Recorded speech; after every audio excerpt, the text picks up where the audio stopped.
தனி பெரும்பான்மையை நிரூபிக்கிறதுக்கு மொத்தம் 118 சீட்டு பிளஸ் வந்து ஒரு சபாநாயகர் சீட்டு 119 வந்து தேவைப்படக்கூடிய இந்த சூழ்நிலையில விஜய் கைவசம் இருக்கிறது இப்ப 112 தான் வந்து இருக்கு.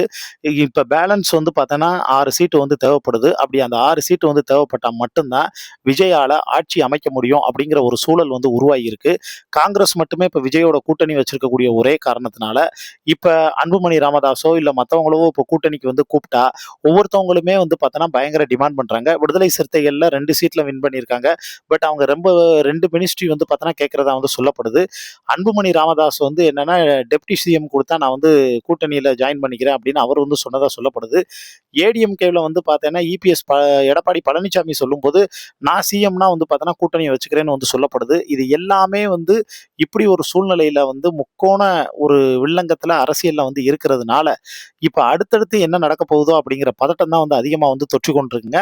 இது எல்லாமே ஒரு பக்கம் இருக்கக்கூடிய சூழ்நிலையில தன்னுடைய மகனுக்காக விஜயினுடைய அப்பா எஸ் சந்திரசேகர் இப்போ ஒரு அதிரடியான முடிவு எடுத்திருக்காரு.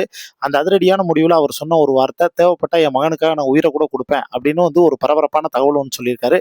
ஏன் சொன்னாரு, எதனால சொன்னாரு, அப்படி என்ன நடந்துச்சு அப்படிங்கிற ஃபுல் டீடைல்ஸ் நீங்க வந்து தெரிஞ்சுக்கணும் அப்படின்னா கீழே இருக்கக்கூடிய வீடியோ லிங்கை கிளிக் பண்ணி கேட்டு தெரிஞ்சுக்கோங்க.